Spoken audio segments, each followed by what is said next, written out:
Buenos días. Se registró la fuga de Joaquín Guzmán Loera, quien estaba ubicado en el área de tratamientos especiales, pasillo número 2, estancia número 20. El Chapo es un hombre inteligente. Y esa inteligencia le ha permitido crecer muy rápidamente. Lo que más le convino fueron los túneles. Estando ya en la cárcel, y lo volvió a hacer, un capo.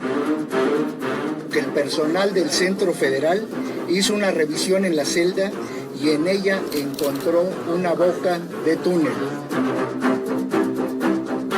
Hasta la fecha, los grandes decomisos que ha habido de túneles se le han acreditado al Cártel de Sinaloa y específicamente al Chapo Guzmán.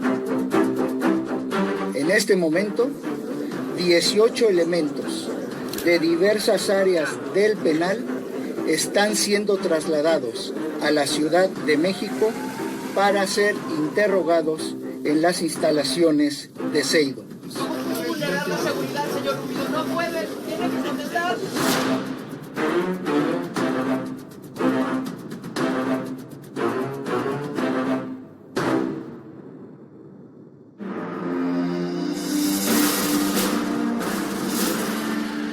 ¿Quién es Joaquín Guzmán Loera, alias el Chapo? Bueno, es un hombre que nace en el ombligo del narcotráfico, ¿no? En Badiraguato, en Sinaloa. Cuando los niños nacen y abren los ojos, lo primero que ven es marihuana, o ven amapola, o ven avionetas Cessnas, o ven cuernos de chivo.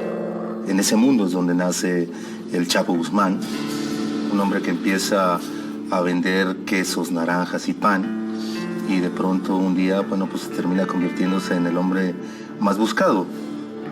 El Chapo Guzmán no cursa ni la primaria, escribe con muchas dificultades, igualmente lee con mucha dificultad, pero siempre ha tenido, digamos, amanuenses cercanos que le escriben hasta las cartas de amor. Pero es un individuo sumamente inteligente, de una gran inteligencia natural.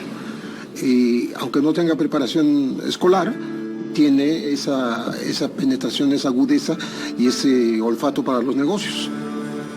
Él se vincula y empieza a tener relación familiar, porque siempre estuvo vinculado familiarmente, con Miguel Ángel Félix Gallardo. En ese entonces ya un hombre muy importante en lo que ya se definía como cárteles de la droga en México. Miguel Ángel lo va adoptando con el paso de los años, Miguel Ángel Félix Gallardo, como el brazo derecho y operador del cártel en ese entonces de Sinaloa. Y así es como surge ese hombre que se convertiría en el más poderoso. Él se vuelve famoso por las, digamos, como las innovaciones que tiene para transportar droga, ¿no? Hace dos cosas fantásticas. Una son los túneles, ¿no? Él empieza con los túneles, ¿no? Sobre todo en toda esa parte de Sonora, ¿no? Es donde empieza a abrir los túneles.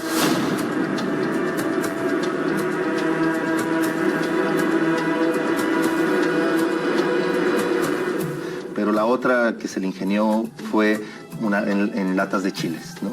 En latas de chiles empieza también a transportar, sobre todo la cocaína, que es lo que en ese momento da dinero, ¿no? Antes de que lo detuvieran al Chapo el año pasado, una de las casas que decomisaron había pepinos, pero eran pepinos falsos.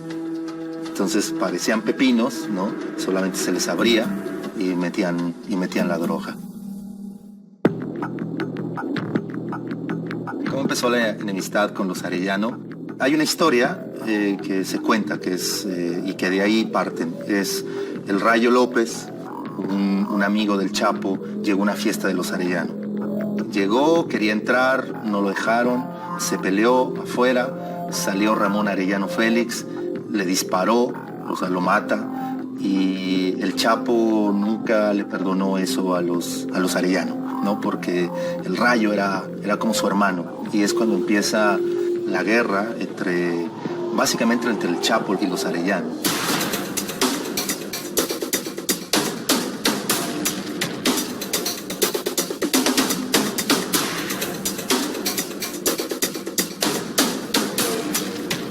Los asesinatos, por ejemplo, del cártel de Sinaloa, ellos terminan adoptando la violencia de los Zetas.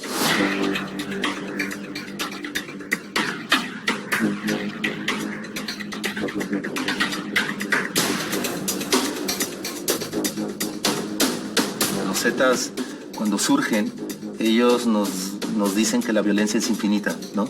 Y entonces descubren el quinto elemento, que es la violencia infinita, que la violencia puede ser lo que sea. Y entonces empezamos a conocer como mexicanos estos videos en YouTube, ¿no? Donde están cortándole la cabeza a alguien, etc. El cártel de Sinaloa no viene de esa escuela violenta, y empezó a hacerlo.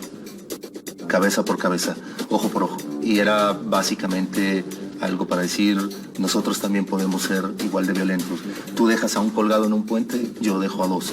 Siempre estuvo bien armado, siempre estuvo bien protegido antes de ser detenido y después, pero es capaz de crear y construir para combatir a sus enemigos los Zetas una organización paramilitar a la misma altura y superior a los Zetas mismos para que no pudieran ser un peligro para su familia, para su grupo y para su organización.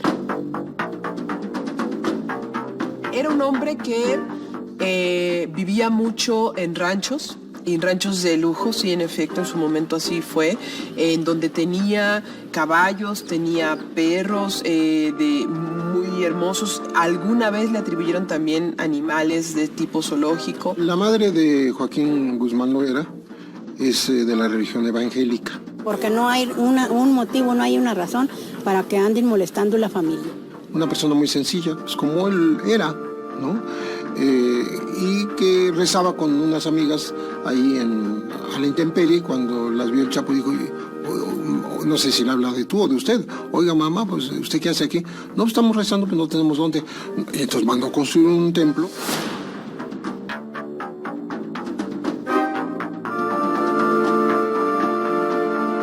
Una pistola donde traía el número 701 de la lista de Forbes.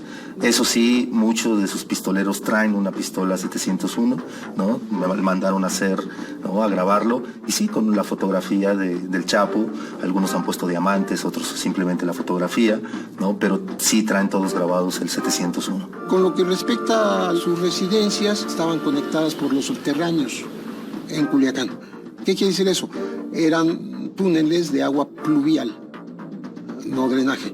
Y por ahí podía ir de una casa, bajar y entrar a otra, porque tenía accesos. Hablan que es compadre de varios, que pagó las fiestas, aunque no estaba presente muchas veces, de bodas de sus más cercanos colaboradores o de bautizos.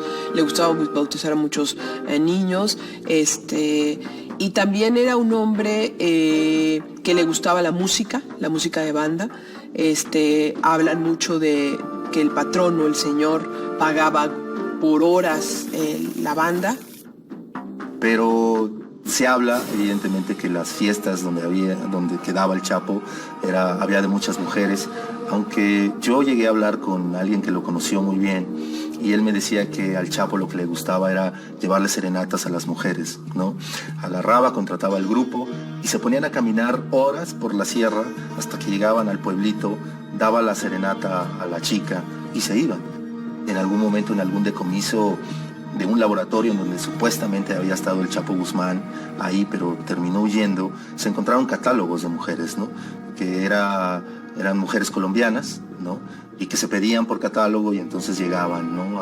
a los ranchos del Chapo. El Chapo sí tenía una frustración, sobre todo en los tenis, ¿no? Le encantaba ir por tenis, ¿no? Sobre todo de una marca en especial, y siempre me decían que iba a los malls de Los Ángeles, ¿no? Sobre el Chapo Guzmán se han tejido muchas leyendas, ¿no? Una de ellas, por ejemplo, la más contada por muchísima gente, incluso un pariente mío jura haberlo visto, estar comiendo en un restaurante de allá de Sinaloa o del Distrito Federal o de Guadalajara, y que llegan varias camionetas, entra el Chapo, que es inconfundible, y le quitan los celulares, los móviles a todos los comensales, y les dicen que con calma no va a pasar nada, comen, incluso se da el lujo de pagar la comida de todos, y les devuelve sus celulares y se van. Una parte sustancial del Chapo es que ayudaba a la gente, eso es real. Pagaba universidades, medicamentos, hospitales, daba trabajo. Lo estamos apoyando porque es muy buen señor, para nosotros muy buena persona. Él es el que ayuda al pueblo, el gobierno se debe de encargar de a secuestradores, no a gente que nos ayuda. Y en este caso en particular, en Sinaloa, le agradecen iglesias, le agradecen hospitales, le agradecen calles, ¿no? Al igual que otros narcotraficantes. Entonces, por eso es el amor y por eso es la identificación con la gente, ¿no? Construyó escuelas, le prestó a gente las avionetas para que llevaran a los chicos al hospital, llegó a pavimentar algunas calles, construyó iglesias, ¿no? Llevó agua potable, en Reyes hacía fiestas. Todo eso, evidentemente, el pobre te lo va a terminar agradeciendo. Y así es como también, de alguna manera, fue tendiendo su red de protección, ¿no? Por si llegaban autoridades, que casi todas las tenía compradas, pero a la que no tenía comprada, bueno, pues la gente terminaba avisando que iba alguien y entonces el Chapo se podía movilizar, ¿no?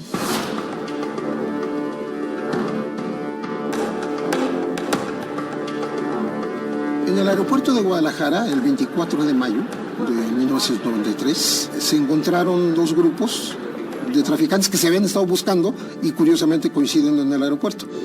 Llegaron al aeropuerto los Arellano Félix, el Chapo Guzmán y el cardenal Juan Jesús Posadas Ocampo.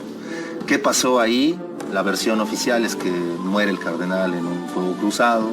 La versión que ha dado la iglesia es que no, bueno, pues que fueron directamente contra el cardenal, pero tampoco dicen por qué, ¿no? Eso es algo muy extraño. Y el Chapo empezó a huir. Se va a Centroamérica, específicamente a Guatemala, ¿no? Donde lo arrestan. Había alguien que tenía que pagar por la muerte del cardenal, fue el Chapo Guzmán, porque no tenía quizá tantos contactos. De hecho, el Chapo termina culpando a Amado Carrillo de su entrega en Guatemala, ¿no? Termina culpando a su propio jefe. En aquel entonces es cuando el Chapo empieza a sonar para todo el mundo, el Chapo Guzmán. ¿A qué se dedica? Yo soy agricultor.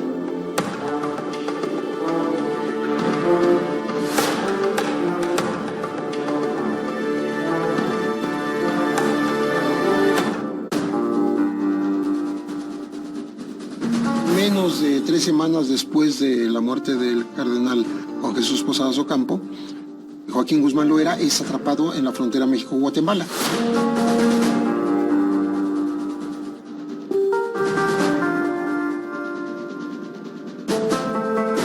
Después de que está en una cárcel de alta seguridad, que antes se llamaba de Almoloya, ahora se le llama de La Palma, él se hace trasladar un 20 de noviembre, que es día festivo en México, a Puente Grande.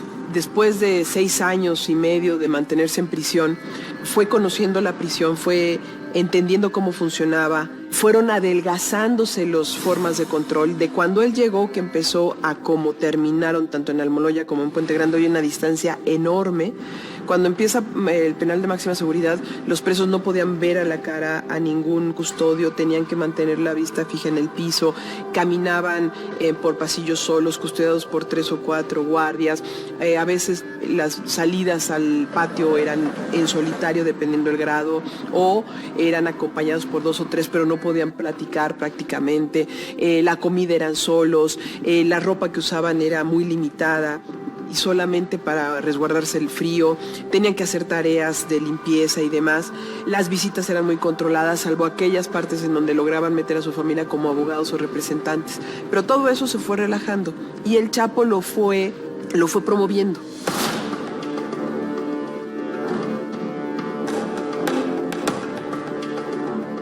Él controlaba dentro la cárcel. Él decía quién tenía que ser castigado, quién no. Y empezó a hacer fiestas, muchísimas fiestas. Llegaba gente de los prostíbulos de Guadalajara, llegaban muchas prostitutas, pedía comida también de los grandes restaurantes de Guadalajara. Desde que llega se apodera de la vigilancia, tiene un harem, porque él contrata a mujeres que le gustan, les da falsamente empleo de cocineras, trabajadoras sociales o de limpieza o enfermeras para tenerlas junto a él, ¿no? Entonces, él es dueño de la cárcel. Dentro de Puente Grande tuvo a la gran amante, ¿no? Que fue Zulema.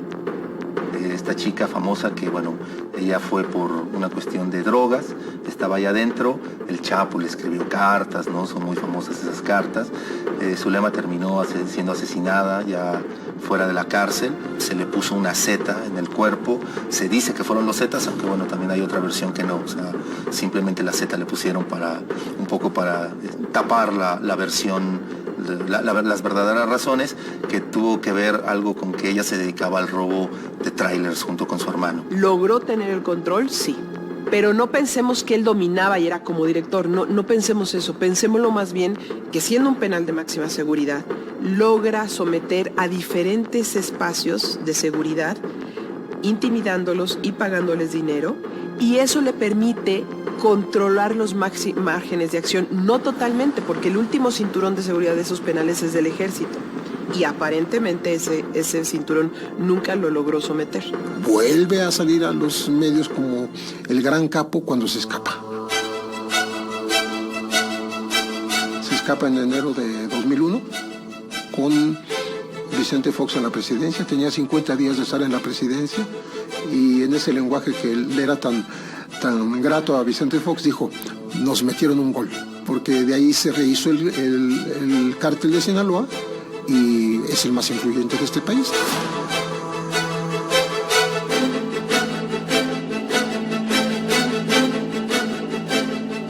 La fuga se da porque ya se venía un operativo de control del penal. Extrañamente, el general Macedo de la Concha me dijo, nos tardaron 9 horas en avisar de la fuga, lo que significó un tiempo suficiente y perfecto para no dejar ningún rastro y hacer imposible ubicar cualquier punto de manera inmediata. Hay dos versiones. La que está en actas ministeriales es que lo ayudó un milusos, le llamamos así, una persona que hace cosas de electricidad, de cañería, de tubería, de carpintería, apodado el Chito, que lo sacó en un carro de lavandería y en un auto que el Chapo le dio el dinero para que lo comprara semanas antes, ¿no? Y la otra versión que publica Anabel Hernández en su libro Los Señores del Narco es que salió disfrazado de policía, que hubo un falso operativo buscando drogas y armas, y entonces le dieron el uniforme y salió con toda la policía que había entrado. Las dos versiones pueden ser. A mí me contaron que salió por la puerta principal, ¿no? Sin necesidad, por el carrito de la ropa sucia, salió así, como cualquier otro visitante, y existe una versión más que salió vestido de mujer. Es lamentable, ¿no? Porque no hemos podido como reporteros decir realmente cómo es que salió el Chapo. Después de la fuga del Chapo, llegan las autoridades federales y se detiene casi a 70 personas. Fue la mayor detención, ¿no? Sobre todo de custodios. Damaso López es un personaje muy interesante porque él era el jefe de custodios de la cárcel de Puente Grande, porque él lo puso. Es su paisano y su amigo, su compadre, ¿no? Y él lo colocó en el puesto de jefe de vigilancia. Entonces, por eso se pudo ir tranquilamente. La fuga es emblemática, pero además trastoca todo lo que fue el fenómeno del narcotráfico en México a partir de entonces. A su fuga del penal de Puente Grande, Jalisco, quienes lo acogen y lo protegen son los hermanos Beltrán Leiva, los Carrillo Fuentes, el Mayo Zambada y Esparragosa Moreno. Como no puede operar durante por lo menos el primer año, lo mantienen en bajo perfil. Sin embargo, cuando pasa este año, hay una reunión que pocos han documentado, en donde se define qué va a pasar con el Chapo Guzmán y qué va a hacer. Ahí es donde comienza la traición. Primero a los Beltrán Leiva y después a los Carrillo Fuentes. ¿Y por qué los traiciona? Precisamente por los corredores que significaban el trasiego de droga. A los Beltrán Leiva por lo que sería la zona de Guerrero y a los Carrillo Fuentes por una de las fronteras más importantes que es Chihuahua.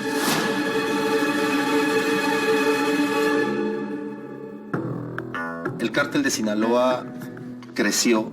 Yo creo que ha tenido su mayor crecimiento en estos 12 años por esa protección, ¿no? Por esa protección gubernamental. Por eso es que se volvió nuestra transnacional más famosa, porque ellos podían hacer lo que fuera. O sea, toda la droga a México llegó al aeropuerto internacional de la Ciudad de México sin ningún problema, ¿no? ¿no? Y de aquí iba hacia Estados Unidos. Entonces se hizo un gran negocio. Por eso el cártel de Sinaloa de pronto aparecía en Atlanta, aparece en Chicago, empezó a aparecer en Argentina, empezó a aparecer en todo el mundo.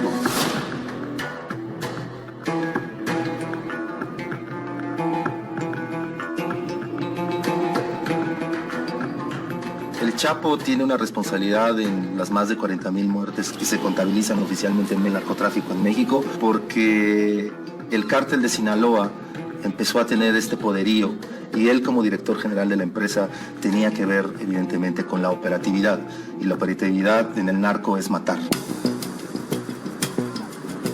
Elementos de la Secretaría de Marina detuvieron a Joaquín Guzmán Loera.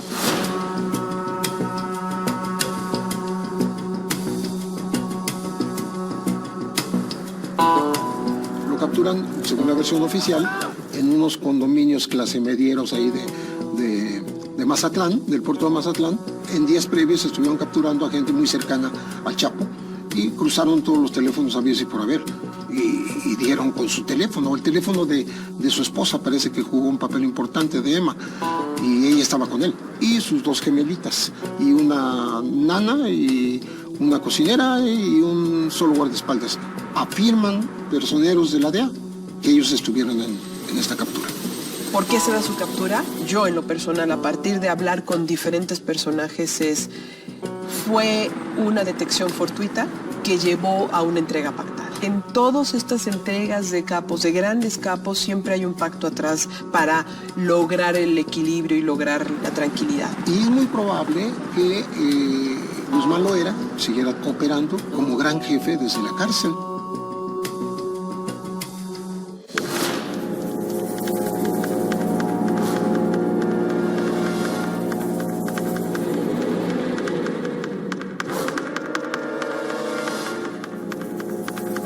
Estando ya en la cárcel, y lo volvió a hacer, un capo.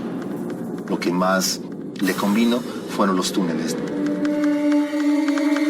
El personal del Centro Federal hizo una revisión en la celda y en ella encontró una boca de túnel. Iniciaba con un hueco de forma rectangular en el área de la regadera de aproximadamente 50 por 50 centímetros y 1,5 metros de profundidad.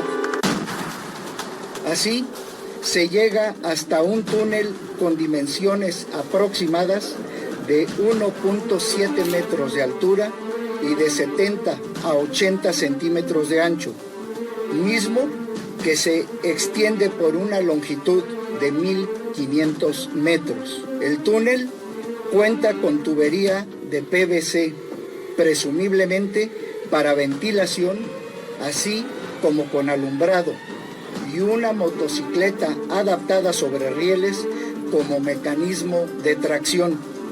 El pasaje desemboca en un inmueble que se encuentra en obra negra, ubicado al suroeste del Centro Federal, en la colonia Santa Juanita.